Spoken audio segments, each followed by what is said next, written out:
भाजपा से सारे लोग संतुष्ट नहीं है। क्या आपको लग रहा है कि सवर्णों की सरकार है? हजारों बच्चों ने आत्महत्या कर ली, हजारों बच्चों ने आईआईटी छोड़ दी, जिनके बच्चे निराश से नौकरियां नहीं निकल रही, पेपर लीक हो रहे हैं। ये वो सबको लड़ा रहे हैं। ब्राह्मण से ठाकुर लड़ा रहे हैं, ठाकुर से यादव लड़ा रहे हैं, यादव से ओबीसी लड़ा रहे हैं। उनके भाजपा जनपद कासगंज में नाम मात्र की भाजपा होगी और ये आपको भरोसा दिलाना चाहते हैं। पढ़ाई मुफ्त, दवाई मुफ्त, शिक्षा मुफ्त, 300 यूनिट बिजली फ्री, हम किसानों के सारे कर्ज माफ। तो समाजवादी पार्टी इस लाइन की तरफ बढ़ रही है। राहुल गांधी के खिलाफ सारी एजेंसियां लगी थी। 70 साल की सरकार में 300 करोड़ कांग्रेस के पास है। इनकी जो गायें मर जाती है उन्हें दबा देते हैं। वो एक फैक्ट्री है, कंताल फैक्ट्री, और उस कंतालों को इसमें सब शामिल है, ये अधिकारी भी शामिल है। समाजवादी पार्टी में जो लीडर्स हैं उसमें बड़े बड़े लीडर आजम साहब भी सेंटिमेंटल मुद्दे उभार करके उनका दुरुपयोग करना चाहते हैं। इससे नौजवानों को सतर्क रहना चाहिए, उससे बेहतरीन होता है। नमस्कार, मैं हूं कृष्णा सोलंकी और आप देख रहे हैं आध्या टीवी। आध्या टीवी के खास प्रोग्राम शख्सियत में आप सभी का स्वागत है। हमारे साथ मौजूद है एक ऐसी शख्सियत जिन्हें परिचय की कोई आवश्यकता नहीं है। हमारे साथ मौजूद हैं जनपद कासगंज के समाजवादी पार्टी के मौजूदा जिलाध्यक्ष विक्रम यादव जी, जो कि तमाम मुद्दों पर हमारे साथ बात करने के लिए मौजूद हैं। अध्यक्ष, सबसे पहले आपका बहुत बहुत धन्यवाद हमारे चैनल में। आप सबका स्वागत, आपने मुझे मौका दिया। अध्यक्ष, सबसे पहला सवाल यही है कि आप अब तक किन किन पदों पर रहे समाजवादी पार्टी में और क्या क्या संघर्ष देखा है? देखिए, मैं 2 बार जिला पंचायत सदस्य रहा हूँ जी, और मैं एक ऐसा व्यक्ति हूँ जो संगठन के निचले स्तर से लेकर के मैं जिलाध्यक्ष बना हूँ। मैं छात्र सभा का जिलाध्यक्ष रहा 2 बार। मैं युवजन सभा, जो यूथ का संगठन होता है समाजवादी पार्टी सबसे बड़ा संगठन, उसमें मैं 2 बार अध्यक्ष रहा जी। मैं विधानसभा अध्यक्ष रहा हूँ और आज मैं समाजवादी पार्टी का 10 साल मुझे हो गए। 7 साल पिछली बार पहले था मैं, 3 साल मुझे हो गए। और मैं जब अध्यक्ष रहा हूँ, 2012 में मैं अध्यक्ष था। समाजवादी पार्टी 7 चेयरमैन और 2 विधायक, एक मामूली अंतर से 3000 वोटों से हमारा एक व्यक्ति प्रत्याशी हारे थे।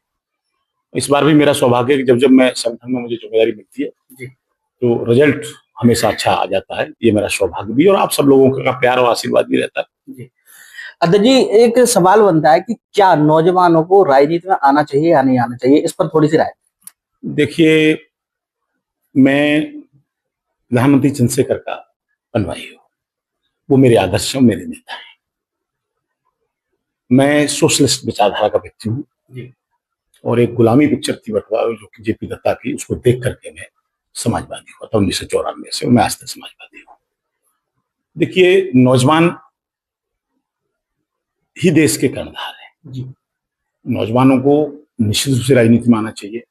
चंद्रशेखर जी छात्र संघ में अध्यक्ष की पद की वकालत करते थे, जिससे नेता पैदा होते हैं जी। चंद्रशेखर जी खुद इलाहाबाद विश्वविद्यालय के अध्यक्ष रहे। समाजवादी पार्टी में जो लीडर्स हैं उसमें बड़े बड़े लीडर, आजम साहब भी अलीगढ़ मुस्लिम यूनिवर्सिटी के अध्यक्ष रहे। छात्रों को निश्चित रूप से राजनीति में आना चाहिए, लेकिन एक चीज मैं जरूर कहना चाहता हूं, कुछ घाघ लोग अब राजनीति में भी आ गए, जो छात्र शक्ति का सेंटिमेंटल मुद्दे उभार करके उनका दुरुपयोग करना चाहते हैं। इससे नौजवानों को सतर्क रहना चाहिए। अध्यक्ष जी, आपने अपने कुशल नेतृत्व से कई बार, आपने जैसा कि बताया कि सरकार में भी रहे और आपने कई सीटें भी निकाली, और इस बार भी आपने अपने कुशल नेतृत्व से लोकसभा की सीट जीती, जबकि कहा जाता था कि मोदी लहर चल रही है। ऐसे समय में आपने अपनी समाजवादी पार्टी को अपने यहाँ की लोकसभा सीट दी, तो कैसे देखते हैं आगामी विधानसभा चुनाव में क्या रिजल्ट आने वाले समाजवादी पार्टी? देखिए, समाजवादी पार्टी सही ट्रैक पे आ गई है। समाजवादी पार्टी ने जो वीकर सेक्शंस हैं, जो कम तादाद वाली जातियां हैं, वो पेंडुलम की तरह काम करती हैं। इधर आ जाती है तो इसकी सरकार, उधर चली जाती है तो उनकी सरकार। उनको जो राजनीतिक जो बहुत ही विशेषज्ञ लोग हैं, उनके लिए किया कुछ नहीं है। जैसे विश्वकर्मा के लिए कोई योजना बीजेपी ने 11 साल में नहीं चलाई, सविता समाज के लिए कोई योजना, माली समाज के लिए कोई योजना नहीं। उनके छोटे छोटे रोजगार हैं, उनके छोटी छोटी मुद्दे हैं और उनकी छोटी छोटी मांगे हैं। समाजवादी पार्टी अब पूरी तरीके से पीडीए का मतलब है हम पिछड़े, दलित और जो ए हमारा है वो उच्च वर्ग के लिए भी है, क्योंकि भाजपा से सारे लोग संतुष्ट नहीं है। उच्च वर्ग में भी एक ऐसा भी वर्ग है जो काफी तादाद में, जिनके बच्चे निराश से नौकरियां नहीं निकल रही, पेपर लीक हो रहे हैं, तमाम चीजें हैं जो आज सामने आ रही है। तो ये जो चीजें हैं जिस पर नौजवान मंथन कर रहा है, सेंटिमेंटल इश्यू से रोटी नहीं चल सकती। हमको जमीन पर काम करना पड़ेगा। डेवलपमेंट है, साफ सफाई है, बीमारी है, स्वच्छता है, रोजगार है, उस पर भी काम करना चाहिए। तो वो समाजवादी पार्टी इस लाइन की तरफ बढ़ रही है और मैं समझता हूँ कि बहुत उत्साहजनक चीज है। नहीं, जनपद कास्किंग में कैसे रिजल्ट मानते हैं, क्या देखते हैं आगामी विधानसभा चुनाव? देखिए, मेरे नेतृत्व में आप ये तय मान लीजिए तीनों जीतेंगे। उसकी एक वजह है, जी। भारतीय जनता पार्टी जब सरकार में आई थी तो मैं आपसे पूछना चाह रहा हूं कि आज जनप्रतिनिधि बीजेपी के ईमानदार हैं? जो नहीं होना चाहिए वो भी हो रहा है। डेवलपमेंट की बात करिए, देखिए हम पिछली सरकार में रहे तो हमने सारी बातें आपको स्टेडियम की बता दी, जिले की जो तमाम इंफ्रास्ट्रक्चर की बात बताई। हमने सांसद दिया, 475 करोड़ रेल के लिए मंजूर हो गया। एरोली फाटक हो, आप साबर गेट की समस्या हो, अभी ये जो फ्लाईओवर है, हमारा सांसद 3000 लोगों की एम्स में जान बचा चुका है। हमारी चिट्ठियां एडवांस में रहती हैं, सुलभता से मिलते हैं हम लोग, और हम दिन रात पब्लिक का काम करते हैं। तो इसलिए, और हम जो आने वाले समय में जो पीडीए का मतलब था, मैं आपसे पूछना चाहता हूं, यहाँ 4 एक ही समाज के विधायक थे। जब हमारी सरकार थी, कांग्रेस की सरकार थी, तो 3-3 ठाकुर यहाँ पर एमएलए होते थे। और माफ करना, चेयरमैन की टिकट हमने दी थी क्षत्रिय समाज को। तो जिस वर्ग, जो आपका बेस वर्ग है, उसको, उसकी दुर्दशा है। आप ये बताइए कि जब 4-4 सीटें आप एक ही समाज को दे देंगे तो ब्राह्मण्स को क्या मिलेगा, बघेल्स को क्या मिलेगा, छोटी छोटी कॉम्स को क्या मिलेगा, जो सबसे बड़ी आपकी जो बेस जाती है उसको भी क्या मिलेगा। इसलिए आपको वहां के अंतर्द्वंद की जानकारी नहीं मेरी है। मेरे रिश्ते बहुत अच्छे हैं, मेरे मित्र हैं। अभी बड़े तादाद में लोकसभा में लोगों ने समाजवादी पार्टी को लड़ाया था, और मैं आपको भरोसा दिलाना चाहता हूं कि भाजपा जनपद कासगंज में नाम मात्र की भाजपा होगी। भा उधर होगा, जपा हमारे पास, हमारे साथ होगा, और हम तीनों सीट जिताएंगे। अध्यक्ष जी, आपने चूंकि अब ये चर्चा करी दी है तो इस पर भी हम सवाल कर ही लेते हैं कि भारतीय जनता पार्टी की सरकार में और जनपद कासगंज में क्षत्रिय समाज की बहुत दयनीय स्थिति है। तो क्या मानते हैं, आपने भी ठाकुरों का या क्षत्रिय समाज का वोट साधने के लिए, ये सूत्रों से बताया जाता है कि आपने ये वायदा किया था कि आप क्षत्रिय समाज को टिकट देंगे, कैसे मानते हैं, आप अडिग रहेंगे अपने वादे पे? देखिए, मैं एक बात बताऊं, मैं जिलाध्यक्ष हूं तो मेरी जो सीमा है वो थोड़ी सीमित है जी। आपको मालूम है कि समाजवादी पार्टी अब सर्वे के आधार पर टिकट देने जा रही है जी। अभी 10-15 हजार टेलीफोन तो यही तमाम लोगों को आए हैं। बहुत लोगों में शायद आपके भी जानने पहचानने वाले लोग आएंगे। कई स्तर पर सर्वे होगा, संगठन का भी एक रोल है। लेकिन मैं एक बात आपसे कहना चाहता हूं कि देखिए, तमाम चीजें आती हैं। मेरे जो रिश्ते हैं क्षत्रिय समाज से जी, बहुत शानदार है जी। और शानदार नहीं है, यादगार भी है। और मेरी बात को बहुत ऐसे साथी जो नहीं टालते। तो मैं आपको एक बात बताना चाहता हूं कि देखिए, हम आने वाले तमाम चुनाव, विधानसभा, जिला पंचायत, नगर पालिका और कई तरह के चुनाव हैं जहां हम क्षत्रिय समाज को भी सम्मान देंगे। और ये आपको भरोसा दिलाना चाहते हैं कि बीजेपी से बेहतर करके देंगे। आप बताइए कि क्षत्रिय समाज में 10 नगर पालिकाओं में एक भी टिकट बीजेपी ने नहीं दी। मुझे तो ये भी लग रहा है कि जिला पंचायत अध्यक्ष के लिए भी अभी कहीं कोई बीजेपी प्रयास नहीं कर रही है जी। तो हमारा आपको ये आपके माध्यम से वादा है कि हम सभी वर्गों को भागीदारी देने का प्रयास करेंगे, और कुछ को अभी देंगे, कुछ को थोड़ा बाद में देंगे। कई तरह के राजनीतिक पद होते, तो देंगे जरूर। बात अगर उस वायदे की जाए तो उसे क्या चुनावी लॉलीपॉप समझा जाए? देखिए, मैं चुनावी लॉलीपॉप नहीं देता जी। मेरी यही एक वजह है कि मैं जब खरी बात कहता हूं तो लोग भरोसा कर लेते हैं। आप इतना जरूर समझ लीजिए कि सर्वे में जो काम, देखिए पहली बात तो अभी कोई बहुत गंभीरता से तीनों सीटों पे हमारे लिए अभी कोई काम नहीं कर रहा है जी। हाँ, हमारे 1-2 सीनियर लोग हैं जो, उनकी छवि बहुत अच्छी है, तो वो हमारे लिए पूजनीय भी है, और उनके लिए हम चाहेंगे कि उनको स्थान मिलना चाहिए जी। लेकिन अभी जिस तरह से प्रयास होने चाहिए, आपको भी मालूम, कोई बताने की जरूरत नहीं है। विधानसभा का चुनाव बड़ा चुनाव होता है जी। और इन चुनावों में अगर कोई काम करेगा तो उसको मौका देंगे जी। अध्यक्ष जी, हाल ही में एक बहुत बड़ा मुद्दा चल रहा है यूजीसी को लेकर, कैसे देखते हैं? कहीं ना कहीं सवर्ण समाज एक तरफा हो गया है, दो फाड़ हो गए हिंदू समाज में, तो उस पर क्या कहना चाहेंगे? देखिए, यूजीसी के बारे में आपको पहली बात ये समझनी चाहिए कि यूजीसी किसी पार्टी ने नहीं, बीजेपी ने जरूर यूजीसी का मिसयूज किया है जी। बीजेपी एक ऐसा मुद्दा लाती है, 3-4 महीने चर्चा कर देती है और उसमें से अपने मतलब का चीज निकाल लेती है और समाज को बांट देती है। यूजीसी आया क्यों? यूजीसी सुप्रीम कोर्ट में जो शेड्यूल कास्ट और ओबीसी के जो बच्चे थे, जिनके उत्पीड़न की घटनाएं, जिनकी आत्महत्या की घटनाएं, विद्यालय छोड़ने की घटनाएं, उसके आधार पर कई लोग मारे गए, कई लोगों ने आत्महत्या की। दूसरी बात, जो सवर्ण समाज, देखिए न्याय उनके बच्चों को भी मिलना चाहिए। राष्ट्रीय अध्यक्ष ने कहा कि न्याय जिंदा रहना चाहिए और न्याय सबको मिलना चाहिए, अन्याय किसी के साथ नहीं होना चाहिए। इतनी बड़ी बात किसी व्यक्ति ने नहीं कही। और हम भी इस बात को कहना चाहते हैं कि यूजीसी में पहली बात तो तमाम समाज के बुद्धिजीवियों को, भारतीय जनता पार्टी के लोगों को बिठा के उस पर परामर्श करना चाहिए था और विशेषज्ञ समिति बनानी चाहिए थी। क्योंकि अगर वो आहत हैं तो कोई वजह हो सकती है, उनकी भी बुनियादी मांगे हो सकती हैं, तो उनके लिए भी अलग व्यवस्था बन सकती है। देखिए, उत्पीड़न किसी के साथ नहीं होना चाहिए, लेकिन 118% हजारों बच्चों ने आत्महत्या कर ली, हजारों बच्चों ने आईआईटी छोड़ दी, हजारों बच्चों ने बड़ी बड़ी शिक्षा संस्थान को छोड़ दिया। तो उसमें हमको मंथन करना पड़ेगा। और आपको एक बात और बताना चाहता हूं, हिंदुस्तान का जो ढांचा है, सवर्ण समाज का शिक्षा पर 90% कब्जा है, हमारा नहीं है। आपको मालूम होना चाहिए कि 45 केंद्रीय विश्वविद्यालय में 7 दलित कुलपति हैं। वो भी इसलिए हैं कि बाबा साहब ने 22.5% उसकी वो संवैधानिक बाध्यता है, लेकिन उसके बाद हम सिंगल एक भी ओबीसी का कुलपति नहीं है। तो जब कुलपति सबसे बड़ा व्यक्ति है तो न्याय और न्याय की बात तो आप ही के हाथ में है। आपको मालूम होना चाहिए कि जो 45 केंद्रीय विश्वविद्यालय, हमारा एक प्रोफेसर नहीं है। आप सुप्रीम कोर्ट में देख ले, हमारा एक जज नहीं है।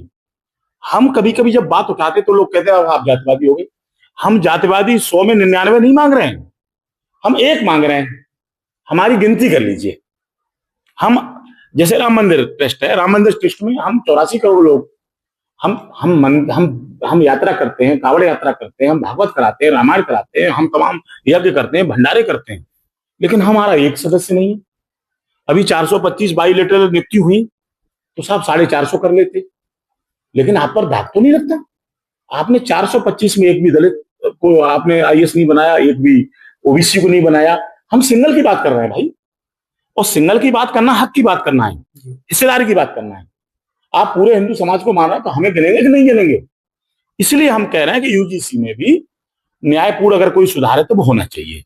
एक रिटायर्ड जज की अध्यक्षता में यूजीसी पे कानून बनना चाहिए, बैठ करके उस पर मंथन होना चाहिए। अगर कोई कमी है तो सुधार कर लेना चाहिए, लेकिन ये कानून रहना चाहिए। क्योंकि जब एक वर्ग के ओबीसी दलित आत्महत्या कर रहे हैं तो इसमें मंथन करना चाहिए, ये मानवता का विषय है। लेकिन कहीं ना कहीं सर आप ये भी तो देखिए अध्यक्ष जी, अगर सवर्ण समाज की अगर बात करें तो सवर्ण समाज के लिए भी तो ये बहुत ही विशेष परिस्थिति बन जाएगी कि उन्हें दोषी ठहरा दिया जाएगा। देखिए, आप एक बात समझ लीजिए, आज भी प्रिंसिपल बच्चों को स्कूल से निकाल सकता है जी। आज भी चरित्र प्रमाण पत्र पर उसको प्रतिकूल प्रविष्टि कर सकता है जी। अधिकार वही है जी।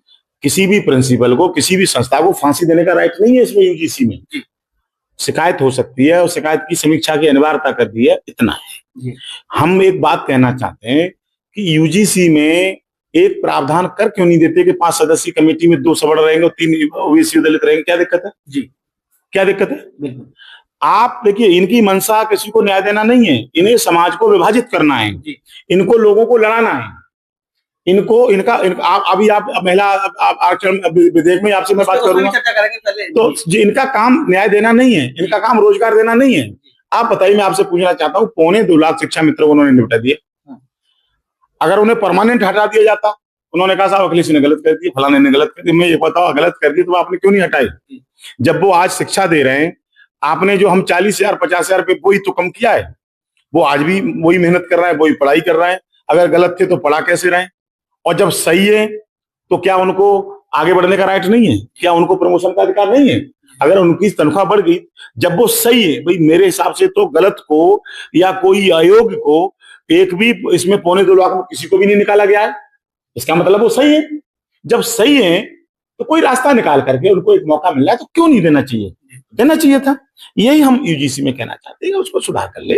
लेकिन कोई भी ऐसा कॉलेज या विश्वविद्यालय या शिक्षा तंत्र नहीं होना चाहिए जहां बच्चे छोड़ के भाग जाए या किसी की आत्महत्या हो जाए।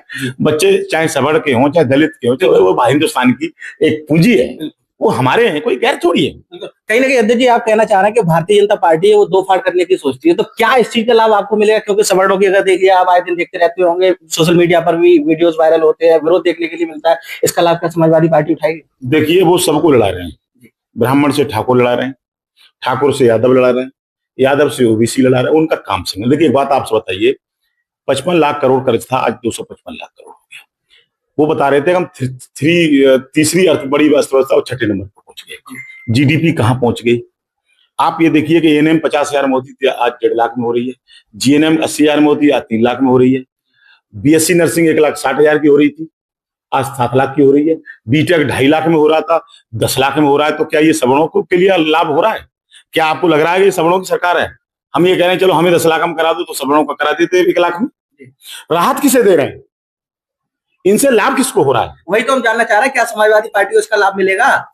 देखिए समाजवादी पार्टी पढ़ाई मुफ्त, दवाई मुफ्त, शिक्षा मुफ्त, 300 यूनिट बिजली फ्री, हम किसानों के सारे कर्ज माफ कर रहे हैं। जब 1266 लाख करोड़ रुपए पूंजीपतियों का माफ कर दिया। आप मुझे एक बात बताइए, अडानी साहब अंबानी को पीछे छोड़ गए जी, तो आपको नहीं लग रहा कि गलत हो रहा है? जब प्रधानमंत्री जी श्रीलंका में उन्हें किसी जगह अगर कोई बिजली का कोई बड़ा संयंत्र लगे और साथ ले जाएंगे तो क्या ठेका नहीं मिलेगा? या मुख्यमंत्री किसी ठेकेदार, बड़े ठेकेदार को कहीं चले जाए किसी मीटिंग में, तो क्या उसको काम नहीं मिलेगा? तो ये जो हो रहा है, आप ये बताइए कि कांग्रेस 70 साल शासन कर चुकी है, 5% कार्यालय नहीं, तो इनके हाई प्रोफाइल 1,000 करोड़ का तो दिल्ली में ही आपको पता ही है, और यहाँ 2 करोड़ रुपए फंड भी है उनका, उसकी ब्याज से कार्यालय चल रहा है। तो ये पैसा कहां से आ रहा है? 70 साल की सरकार में 300 करोड़ कांग्रेस के पास है, इन पर 10,000 करोड़ है। अध्यक्ष जी उन्होंने तो कार्यालय बनाया, लेकिन कहीं ना कहीं समाजवादी पार्टी सरकार में भी तो सैफई महोत्सव हुआ करता था। देखिए मैं एक बात बताना चाहता हूँ, सैफई महोत्सव होता था तो 11 साल आपकी सरकार है, आपने हमारे किसी नेता को गलत ठहरा पाया? आपने कोई काम छोड़ा नहीं है। राहुल गांधी के खिलाफ सारी एजेंसियां ली थी, लेकिन मैं दोबारा कहना चाहता हूँ हमारे दल में उससे बेहतरीन नेता, आम आदमी की आवाज उठाने वाला, नौजवानों के मूल मुद्दे जो उन्होंने कहा वो हुआ है। राष्ट्रीय अध्यक्ष जी हमारे बड़े विजन के व्यक्ति हैं। उनका आप देखिए कोना स्टेडियम देख लीजिए, उनके कैंसर अस्पताल देख लीजिए, एम्स सैफई में क्या सैफई को लाभ मिल रहा है? एम्स में 75% आदमी अपने जनपदों के जाते हैं। भाई जहां इंफ्रास्ट्रक्चर होता है वहां इंफ्रास्ट्रक्चर है सबको। आप सैफई के लिए क्यों कह रहे हैं? आप ये मानिए रहे जो मुख्यमंत्री पूर्व वो बनाए सैफई योगी जी, जिस देश जात में जन्म लिया बलिदान उसी पे हो जाए, जिस जन्मभूमि जननी जन्मभूमि स्वर्गदा पे करिए सी। भाई सारे लोग अपने अपने जो एमएलए हैं एमपी है बनाए अपना अपना क्षेत्र सैफई की तरह। मना कौन कर रहा है? भाई क्या उन्होंने उनको इस मुकाम तक नहीं पहुंचाया है? हम लोग नेगेटिव सोच रखते हैं। हमको देखिए आप ये बताइए कि आपने कहा 50 लाख करोड़ का वो हुआ इन्वेस्टमेंट समिट हुआ, उन्होंने कहा हर जिले के प्रोडक्ट को मान्यता देंगे। तो आप बताइए कासगंज में आपने कौन सा प्रोडक्ट को आगे बढ़ाया? अलीगढ़ में आपने ताला उद्योग को कहां पहुंचा दिया? बताए ना आप बताइए चूड़ी उद्योग को, फिरोजाबाद को आपने कौन सी सुविधा दे दी है? जो फर्जी चीजें की जा रही हैं, आप सारी योजनाओं को उठा लीजिए बीजेपी की। अगर 1 लाख करोड़ की घोषणाएं तो खर्च 1,000 करोड़ हो रहा है। बात समझ रहे नहीं समझ रहे? आप उसको आरटीआई का जमाना है, लोकसभा राज्यसभा में ये क्वेश्चन उठ रहे हैं, उसके जवाब हैं कि हम जिलाध्यक्ष हैं तो हमको ऑथेंटिक जानकारी मिलती है। इसलिए सैफई महोत्सव के बारे में क्या गमन किया सैफई महोत्सव में? आप बताइए, कोई भ्रष्टाचार हुआ हो, कोई ऐसा टेंडर पकड़ा गया हो, या कोई जांच हुई? देखिए किसी को गलत कह देना ये तो ठीक नहीं है, लेकिन क्या मिला आप कुछ बताएं? और क्या गोरखपुर महोत्सव नहीं हो, क्या डांस नहीं हुआ वहां? ये परंपरा है। मैं आपको बताना चाहता हूं कि ये जिले के महोत्सव सरकार के प्रायोजित होते हैं। 10-15 लाख रुपए सरकार उनसे मदद देती है, जिसमें वहां की कल्चर को, वहां की हेरिटेज को, वहां की संस्कृति को, वहां के व्यापार को, आपको मालूम जितने जो महोत्सव होते हैं तमाम स्टॉल लगते हैं, जो वहां के उत्पाद हैं उनको बढ़ावा देने के लिए करते हैं। और ये बहुत घटिया लोग हैं जो इस तरह की राजनीति करते हैं, ठीक नहीं है। अध्यक्ष जी अगर जनपद कासगंज की बात करें तो 3 विधानसभाएं हैं। एक जगह आपकी विधानसभा मानी जाती है जो कि सपा का गढ़ मानी जाती है, और 2 विधानसभा भाजपा के दावेदार हैं या प्रत्याशी हैं, और वो जीते हुए प्रत्याशी हैं। तो कैसे देखते हैं अगर विकास कार्यों की बात करें, तीनों में क्या अंतर है? आपके विधायक जी द्वारा विकास कार्य कराए गए या फिर इन दोनों विधायक जी को क्या नंबर दें? देखिए हमारा ये बहुत ही संकीर्ण और तंग दिल सरकार है, और मैंने अपने जीवन में ऐसी सरकार नहीं देखी। आपको मालूम है कि जो शमशान पहले जब हमारी सरकार थी तो कोई योजना आती थी तो हम लोग बराबर, चाहे विपक्ष का विधायक होता था चाहे पक्ष का होता था, उनको समान संख्या में वो जो चीज आती थी दी जाती थी। ये पहली सरकार है कि कासगंज जो पटियाली के विधायक को उन्होंने एक भी शमशान नहीं दिया है। एमपी की संस्कृति से एक भी सरकारें तो सबकी आती है, कल समाजवादी पार्टी की आ गई तब। ये जो परंपरा ये लोग डालता है, ये तंग दिल लोग हैं, ये बड़े दिल वाले लोग नहीं है, ये राजनीतिक लोग हैं। और ये मतलब धूर्त राजनीतिक लोग हैं। जो भी जनप्रतिनिधि पक्ष और विपक्ष कोई दुश्मन नहीं होते हैं। हम अगर कोई मुद्दा उठा रहे हैं तो हम किसी सरकार के दुश्मन थोड़ी हैं। हम सरकार की कमियों को उजागर कर रहे हैं, हम सरकार की कर्मियों को प्रकाशित करते हैं। हम कोई सरकार के विरोधी थोड़ी है। हमारा काम भी सामाजिक रूप से जन कल्याण करना है और उनका भी काम जन कल्याण करना है।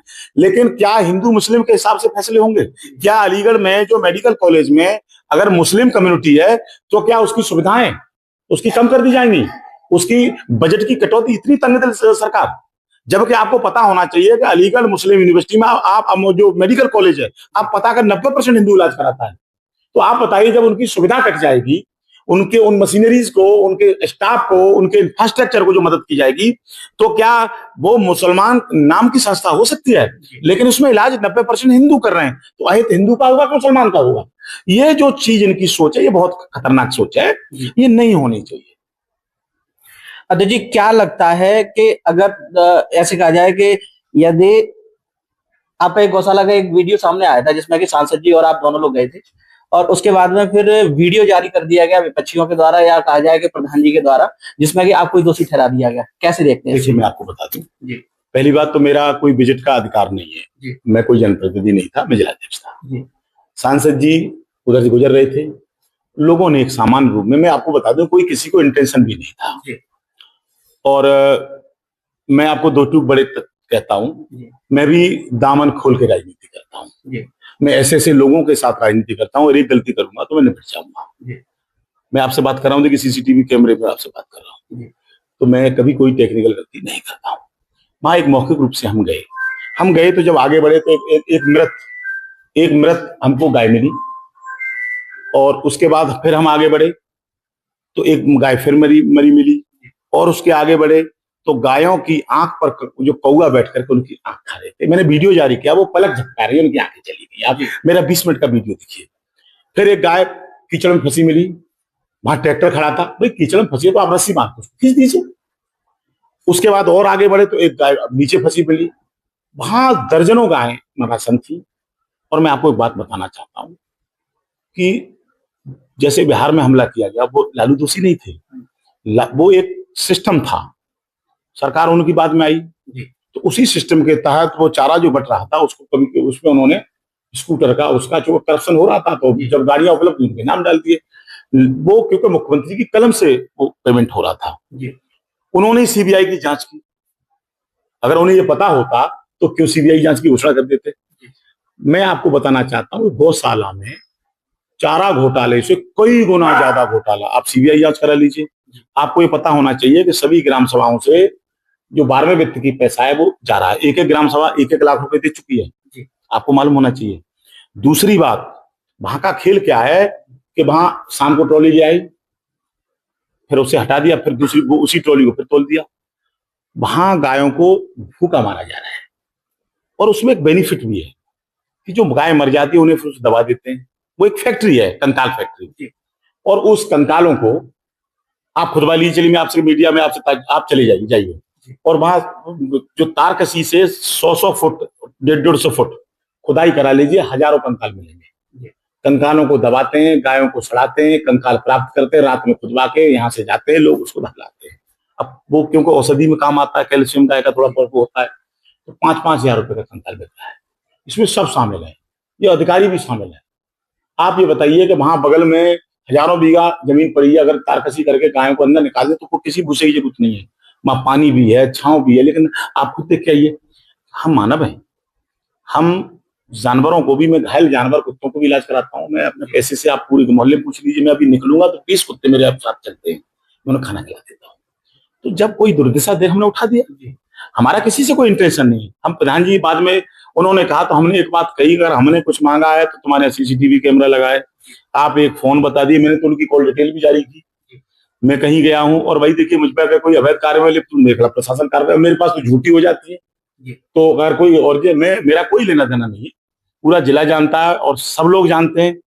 लेकिन उन्होंने कहा, किसी के आधार पर कहा होगा, राजनीतिक व्यक्ति पर हमले होते रहते हैं, तो क्या हम जो हमारी नैतिक कर्तव्य उसको हम ना उठाएं? हमारे इस कर्तव्य से स्थिति सुधरी है। आज अधिकारियों के दौरे हो रहे हैं, गायों का जीवन स्तर अच्छा हुआ है। और ये जो आप किसी भी गौशाला को देख लीजिए, ये बीजेपी जो कहती है वो करती नहीं है। जो कहती है सावधान हो जाना चाहिए उसी समय, उससे वो बेनिफिट लेने वाली है, ये आप तय मान लीजिए। यही एक प्रकरण है। अध्यक्ष जी, अभी 2 दिन पहले एक महिला आरक्षण बिल को लेकर के जो सदन में गिरा है, बिल पास नहीं हो पाया, लेकिन फिर भी प्रधानमंत्री जी कह रहे हैं कि पूरे देश की महिलाएं हमारे साथ हैं। कैसे देखते हैं? भाई साहब, ये महिला महिला जो आरक्षण विधेयक तो अभी पास ही नहीं हुआ है, ये तो 2023 में पास हो गया था जी। वो एक खेल खेल रहे हैं। वो महिला आरक्षण, भाई 543 लोकसभा में सदस्य हैं, तो 33% अभी दे तो मना कौन कर रहा है? जब 2023 में आप पास करा चुके हैं तो हमने कहाँ रोका, तब तो पास हो गया था जी। ये महिला आरक्षण की आड़ में अपनी जो सीटें बढ़ा करके अपनी मन माफिक परिसीमन करना चाहते हैं, क्योंकि चुनाव आयोग भी उनकी जेब में, वही चुनाव आयोग है, चुनाव आयोग तो खुद ही है वो, ये मान लीजिए। तो वो परिसीमन कराना चाहते हैं। और मैं आपसे एक बात पूछना चाहता हूं कि देखिए, जब रिजर्वेशन दिया गया था तो कोई वजह थी। वजह ये थी कि 20 अगर किसी गांव में दलित हैं तो उनकी कोई गली नहीं बनाएगा तो फिर वो बनेगी नहीं। अगर लोग बहुसंख्यक लोग तय कर लेंगे, इनकी गली नहीं बनेगी। बाबा साहब ये जानते थे, उन्होंने एक ऐसा प्रावधान लाया कि 15 साल में या 20 साल में उनका भी प्रावधान होगा, वो समस्या दूर कर लेंगे। यही महिला आरक्षण में आप ये बताइए कि 78 महिला सांसद हैं, जिसमें देश की जो 75 से 76% आबादी है दलित और ओबीसी मिला करके, उनकी केवल 38 महिलाएं। उसमें डिंपल यादव भी है, जिसमें बड़े बड़े लीडर्स की पत्नियां भी हैं। 7-8 तो वही है, और 10 है तो 25 ही रहेगी, और उधर 36 हैं। भाई अगर महिला आरक्षण के आप ज्यादा हितैषी हो तो आप बताइए, 21 मुख्यमंत्री आपके हैं पूरे देश में, तो आप 7 मुख्यमंत्री बनाइए महिला, रोक कौन रहा है? आपके 60 मंत्री हैं तो 21 मंत्री महिला बनाए, 22 मंत्री बनाए। आप बीजेपी के पदाधिकारियों में देख लो, भाई इस समय महिला हमारी पार्टी से ज्यादा है, बीजेपी की तो उतनी नहीं है। अगर औसत और अनुपात लगा लो तो आपकी एक समझ में आ जाना चाहिए कि ये खेल है। ये चाहते हैं जो दलित, जैसे हाथरस सीट है, हाथरस को महिला कर लेंगे, दलित का खेल खत्म हो जाएगा, दलित को किसी खराब सीट पर आरक्षित कर देंगे। इनका बड़ा खेल है और वो खेल पब्लिक जानती है। पहली बात तो मैं आपसे पूछना चाहता हूं, जब आपकी सरकार थी सारे विधेयक आपने पास कराए, तो ये महिला विधेयक कैसे गिर गया? इसे गिराया गया है, इसे गिराया गया है सिंपैथी लेने की। 5 राज्यों का चुनाव है, वो जानते हैं 50% महिला हमारी तरफ आ जाएगी। लेकिन मैं आपसे एक बात कहना चाहता हूं, देखिए महिला, हम किसी समाज के खिलाफ नहीं है, लेकिन एक बात, कड़वी बात जो हम कहते हैं, हमेशा लोहिया जी कहते थे, भाई देखिए जो उच्च वर्ग है उसकी महिलाएं फॉरवर्ड है, पढ़ी लिखी, एक्टिव है। जो दलित हैं, जनजाति के लोग हैं, पिछड़ी जाति के लोग हैं, अल्पसंख्यक हैं, उनकी महिलाएं थोड़ा सा पर्दे से पीछे रहती है। अगर हम डायरेक्ट इसको कर रहे हैं, क्या दिक्कत है? आप 50% करो, कौन रोक रहा है? 50% करने के बाद जो वीकर सेक्शंस हैं उनको भी उसमें कोटा दे दीजिए, क्या दिक्कत है? कोई रोक तो रहा नहीं है। हमारा तो बहुमत नहीं, हम तो भाई, हम तो 37 हैं, तो हम तो नकारे में तूती बजा रहे हैं। हम एक बात कह रहे हैं क्योंकि हमारी जिम्मेदारी है, विपक्ष में बैठे हैं। हम देश की संसद को एक तरफा नहीं रखना चाहते, चाहे ओबीसी हो, चाहे दलित हो, चाहे अल्पसंख्यक हो, चाहे उच्च जाति के लोग हैं, उसमें सबकी आवाज गूंजनी चाहिए। ये प्रयास ये कर रहा है कि एन कैन प्रकार अपने इस पर सीमन बना करके, अपने मनमाफिक क्षेत्र बनाने के बाद, अपने जो विचारधारा की महिलाओं को आगे लाने के बाद, इस देश में अकलियतों, दलितों का, ओबीसी के हक को डाका डालना चाहते हैं। और उसमें हमारे सवाल वाजिब है। हमने कहा कि जब सुप्रीम कोर्ट में हमारा एक जज नहीं तो हमारी महिला कैसे, हमें 3% भी नहीं पहुंचेंगी। आप ये देख लीजिए कि 7% है और हमारी आबादी 75% है, वो 15% है और उनकी 36 महिलाएं। हम देश में 75% आबादी का हिस्सा है, हमारी 6% ना है। तो हम ये चाहते हैं कि यह प्रतिनिधित्व बढ़ना चाहिए। भाई हमारी तो छोड़ी, आदिवासी लोग कितने पिछड़े हैं, दलित समाज के लोग कितने पिछड़े हैं, अल्पसंख्यक, भाई आप चाहते हैं अल्पसंख्यक महिलाओं पर ये कहते हैं साहब ये उसे पर्दे में रखते हैं, तो लाओ ना बाहर, माने कौन कर रहा है? उनको दे दीजिए रिजर्वेशन, वो तो आ जाएंगे। तो आप पहले तो अपनी बात साफ करिए, आप चाहते क्या है? इसलिए महिला आरक्षण विधेयक हमारी, हम महिला आरक्षण विधेयक के विरोधी नहीं है, वो तो पास हो गया है। हम महिला आरक्षण के विधेयक की आड़ में जो षड्यंत्र पूर्वक अपने मनमाफिक जो कॉन्स्टिट्यूंसी बनाने का प्रयास कर रहे हैं, हम उसका विरोध कर रहे हैं। हम चाहते हैं कि वो 543 सीटों में महिलाओं को आरक्षण दें, 33% देते, और हमारे भी समाज की जो दलित, ओबीसी और अल्पसंख्यक महिलाएं, उनका भी ऐसा रास्ता बनाएं जिससे वो सदन में आ सके। अध्यक्ष जी, हाल ही फिलहाल का एक मामला है जनपद कासगंज का, जो कि 2-3 दिन पहले जब अंबेडकर यात्रा को यादव समाज के द्वारा रोक दिया गया, कैसे देखते हैं? देखिए, मैं आपको एक बात बता दूं जी। जो किसी भी समाज का कोई व्यक्ति हो, नमेनी में आपको पता नहीं, आप पता कर लें, अंबेडकर शोभा यात्रा पर पेशाब फेंकी गई। मैं कभी आरोप नहीं लगाता हूं, मैं स्पेसिफिक बात करता हूं, पता कर लें। तमाम जगह और भी जगह विवाद हुआ। इस विवाद में वहां प्रधानी का विवाद है। एक पक्ष को प्रधानी का वोट देते हैं दलित जाटव समाज के लोग, एक को नहीं देते हैं। वो जो पक्ष को वोट देते हैं उसने पिछली साल यात्रा निकलवा दी। अब प्रधानी का चुनाव है तो दूसरा पक्ष नहीं चाहता था कि हमारे मोहल्ले में निकले। मुझे दलित समाज के लोगों ने फोन किया, मैं अधिकारियों से भी वार्ता हुई, तो मैंने उनसे कहा कि भाई इनको स्वागत बनाइए, छोटी मोटी चीजें बनती रहती, इनको डांट डपट के इसकी यात्रा को निकलवाइए। उन्होंने कहा आप जाके समझाइए। मैं गया, मैंने बाबा साहब की मूर्ति को माल्यार्पण किया, केक काटा, मैंने अपने हाथ से दलित समाज के लोगों को केक खिलवाया। फिर मैं 5 लोगों को लेकर के और उनके साथ गया यादव समाज के साथ, और वहां मैंने उनको समझाने का प्रयास किया। क्योंकि वो गांव के अनपढ़ लोग थे, कमार टाइप के लोग थे, मैंने उनके हाथ जोड़े, उनके पैर छुए, लेकिन वो नहीं माने तो प्रशासन साहब ने कह दिया भाई देखिए, जो क्राइम करेगा उसे क्राइम के हिसाब से, उसे यादव और उसको आप ठाकुर या वाल्मीकि क्यों कह रहे हैं? जो अपराध करेगा वो अपराधी है और उसके साथ कड़ाई। आपको ये पता होना चाहिए, समाजवादी पार्टी उनके साथ नहीं खड़ी रही, किसी ने उनकी तरफदारी नहीं की। उन्होंने प्रशासन पर हमले किए, 3 पुलिस वाले घायल हुए, सीओ से बदतमीजी की। हम सब भ्रांत लोग हैं, हम कानून व्यवस्था बिगाड़ने वालों के साथ हो ही नहीं सकते। अब वो दुर्भाग्य से अगर यादव है तो इसमें कोई हमारा समाजवादी पार्टी का तो दोष है नहीं। अगर वो दोषी है तो आप बताइए, वो जेल गए, उनके खिलाफ कड़ी कार्रवाई हुई, यात्रा अभी आपको मालूम, ढकपुरा में देखिए दलितों की बारात नहीं निकली, वो छत्री समाज का गांव था, और जब हमने ज्यादा दबाया तो 50 मीटर निकाल के और उसको क्लोज कर दिया, तो उसकी कोई चर्चा नहीं हुई। नमेनी में क्या हुआ आप पता कर ले। देखिए, मैं कभी हल्की बात नहीं करता हूं, हम किसी समाज के आधार पर राजनीति नहीं करते हैं, क्योंकि क्रिमिनल किसी भी समाज में हो सकता है। वो हिंदू भी हो सकता है, मुसलमान भी हो सकता है, वो क्षत्रिय भी हो सकता है, वो ओबीसी हो सकता है, दलित भी हो सकता है। क्रिमिनल का ट्रीटमेंट क्रिमिनल क्राइम के हिसाब से होना चाहिए, और उस पर कोई नरमी। और जिसने बाबा साहब की यात्रा रोकी, ये अक्षम्य अपराध है, और उन दुष्टों को जेल में भी बाबा साहब की किताबें पढ़ाने का मौका मिलना चाहिए। प्रशासन उनको बाबा साहब के कार्यक्रम बताए, उनके नियम बताए। हमें अपील प्रशासन से भी कर रहे हैं, हमारी उनसे कोई एक अंतिम सवाल और अध्यक्ष जी, कि भारतीय जनता पार्टी की कद्दावर नेता और समाजवादी पार्टी के मुखिया की पारिवारिक सदस्य अपर्णा यादव जी द्वारा इस बिल को लेकर और समाजवादी पार्टी का झंडा जलाया गया या कांग्रेस पार्टी का झंडा जलाया गया, कैसे देखते हैं इस चीज को? देखिए, वैसे तो मेरी हैसियत सैफी परिवार के खिलाफ टिप्पणी करने की नहीं है। मैं, नेताजी ने मुझे राजनीति सिखाई है, और मैं जब छोटा था तो नेताजी का बड़ा प्यार रहा है। यहाँ बड़े बड़े दिग्गज रहे, जो बहुत नामचीन लोग रहे, लेकिन नेताजी ने मुझ जैसे एक छोटे परिवार के आदमी को, एक सामान्य कार्यकर्ता को इतना सम्मान दिया, तो मैं उनका आभारी हूं। लेकिन मैं एक बात कहना चाहता हूँ कि जब अपर्णा जी ने समाजवादी पार्टी के झंडे को जलाया तो मुझे बहुत तकलीफ हुई। तो तकलीफ इसलिए हुई कि अगर झंडे की पहचान और नेताजी का नाम अगर अर्पणा से दूर कर दिया जाए तो अर्पणा एक सिर्फ हिंदुस्तानी महिला, इससे ज्यादा उसकी कोई पहचान नहीं है। बीजेपी में उनको क्या मिला? कहाँ विधान परिषद सदस्य हो गए, कहाँ राज्यसभा विधि, कहाँ टिकट मिल गई है? बीजेपी उनका इस्तेमाल कर रही है।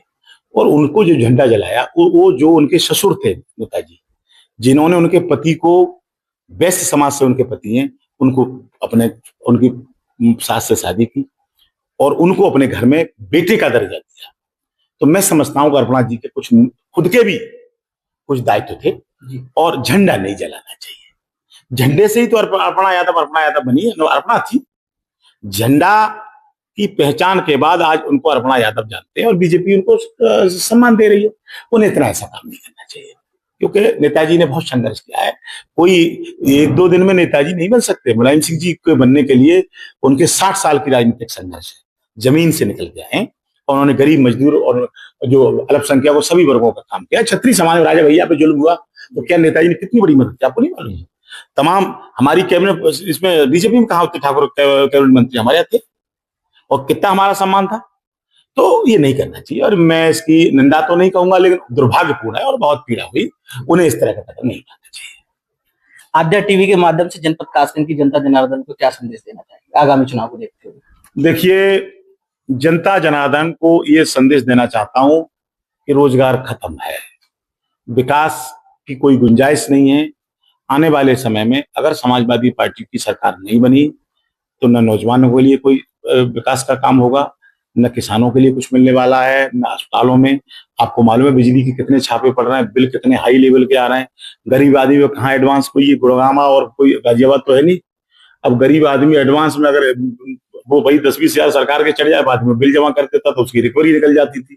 लेकिन अब एडवांस में बिल हो रहे हैं और छापे पड़ रहे हैं, 40-40, 50-50 रुपए, 50,000 रुपए उनसे वसूली हो रही है। आपको खुद मालूम है बालू कितनी महंगी होगी, 60 रुपए क्विंटल थी, आज 160 है। सरिया 3200 थी, आज 6500 है। आप देखिए पढ़ाई कितनी महंगी हो गई। मैंने अभी कई मामले आपके सामने उठाए। तो अगर लोगों को अपने बच्चों को पढ़ाना है, अच्छा माहौल बनाना है, कासगंज में विकास चाहिए, तो मैं कासगंज की जनता से अपील करता हूं कि भाजपा की आप कथनी करनी में विभेद है। आने वाले चुनाव में 2027 में समाजवादी पार्टी को जिताने का प्रयास करें। धन्यवाद। मैं आप सबका, आराध्या टीवी वालों को सबका मैं धन्यवाद देता हूं। आपने मुझे मेरी बात को सुना और ज्वलंत मुद्दों पर मुझसे बात की। आपका बहुत बहुत आभार। तो ये थे हमारे साथ समाजवादी पार्टी के जिलाध्यक्ष विक्रम यादव, जिन्होंने अपनी बड़ी ही बेबाकी से अपनी बात रखी और सभी सवालों के बड़े ही तर्कपूर्ण जवाब भी दिए। मिलेंगे किसी नई शख्सियत के साथ, तब तक के लिए